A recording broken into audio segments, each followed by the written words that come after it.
Breaking up with a soulmate versus breaking up with karmic. Let's cover that today. You know, I'm passionate about soul ties. I love explaining those little details about soul ties because I think that on a journey of life, on a journey of growth, it's incredibly important to understand our soul connections and relationship with others, because through relationship we heal and we grow, and the more we know and the more aware we are what that relationship is, the better we will learn and the more we will get out of this relationship, right? So both relationships can end. We can have a soulmate that we planned to have a certain chapter or chapters of our life together, but then that relationship can fall apart due to several reasons. It can be that you've actually planned that, one of you planned to outgrown the other, one of you outgrown and went into different direction. Maybe because you've made certain choices or the other person made certain choices that you're no longer aligning, right? You're no longer your best choice, so you separate, right?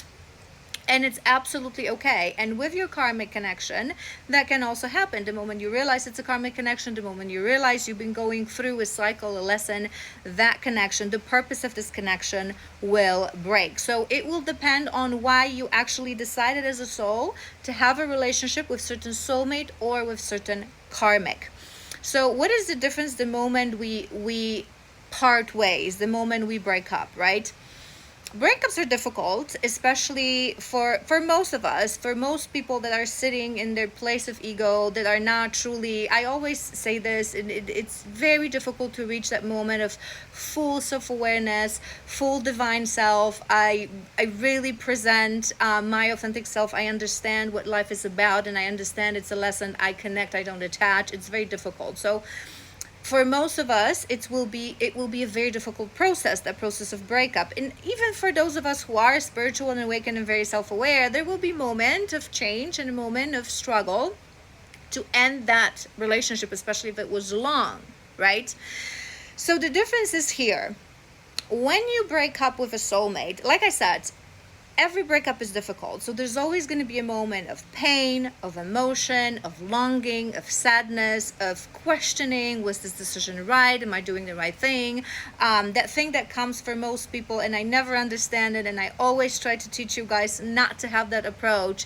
That thing that makes you think that you've wasted years of your lives or months of your life. No, it's been a chapter. Now you move to the next one. Nothing has been wasted. Everything is the way it's supposed to be, right?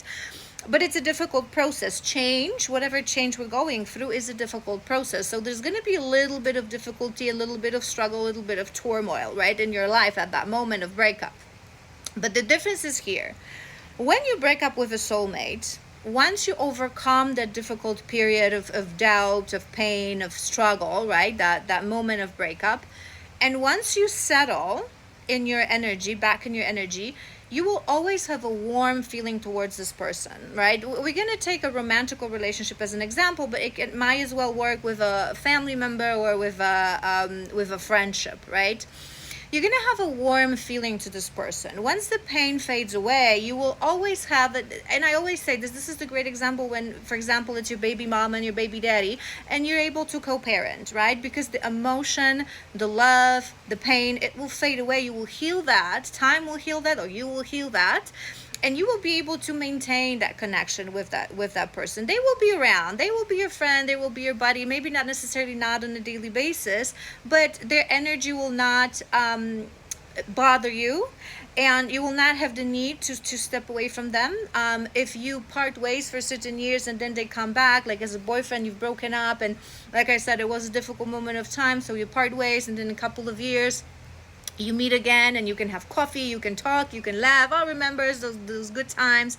It's this warm feeling in your heart, right? And again, it can happen. We have like closer, higher soulmates and lower soulmates, so the intensity will change, right? But you will feel all the best, right? You will have warm feelings, you will wish them all the best, you will understand that like we were different people when we were together, but we had so much fun, we had good times, right? The good times will remain in your mind. And like I said, this person may like make rounds in your life, and they might come back, they might go, but you'll never feel that you will be okay to catch up every now and then, every few months, every few years. There's always going to be this feeling of remembrance, right? And we're buddies, we've done this together, it's okay, the emotion was hard, but perhaps we were, some soulmates choose to like have that first love, that first relationship, or that first real relationship, to teach each other something, and then they part ways, and then, you know, like I said, they either stay friends or they just simply are here and there, and they still continue to perhaps learn from each other, and cheer for each other, wish each other the best. The difference with karmic is that, again, there's a difficult period of time, right, when you break up. But karmic relationships are about lessons. There's always a specific thing that you agreed that this person will teach you, perhaps vice versa. Sometimes, so I always say that karma can work on two levels. Sometimes with a specific person, you only have the karmic lesson and the karmic pattern. Once that is broken, the contract is closed, right? But sometimes with that person, you additionally have that karma on a personal level because you've done this before in previous lifetimes, and now it's like you're going back and forth trying to pay karma to each other, right?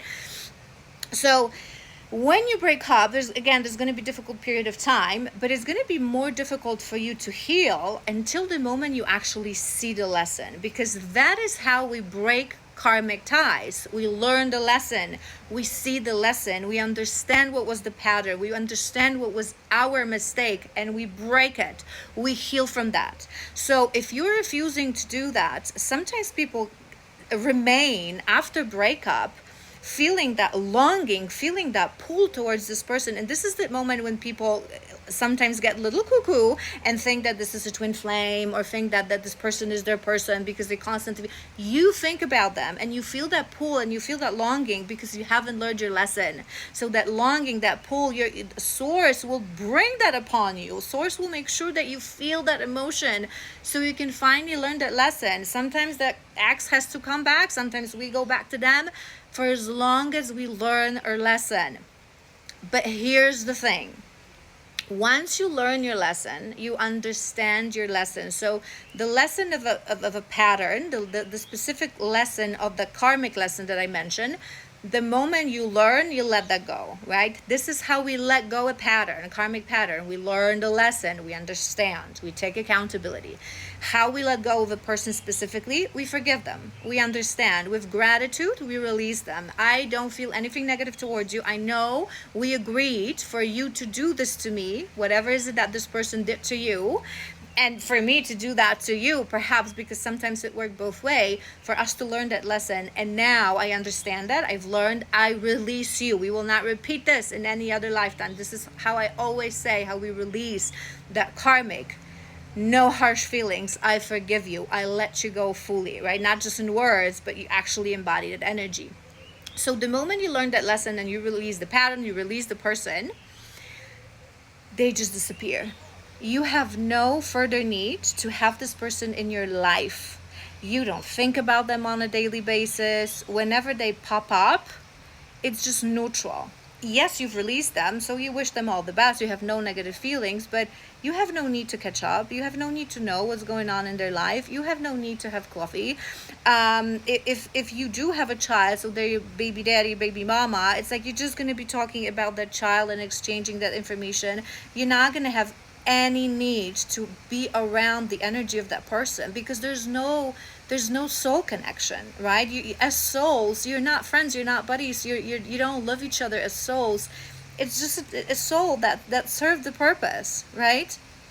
So you just let them go. And this is how we know, and this is also how we know that the lesson's been learned and the karma has been released, because they become neutral to us. They become neutral. They cause no emotion. They cause no, sometimes, when they're very on to us, they may cause momentarily that emotion, but if you heal, you're able to let it go after like 5 or 10 minutes. You're not holding on to it. So the ties are completely severed once we learn the lesson. And again, there's no place for them in our life. And that is how we see the difference between soulmate breakup and karmic breakup.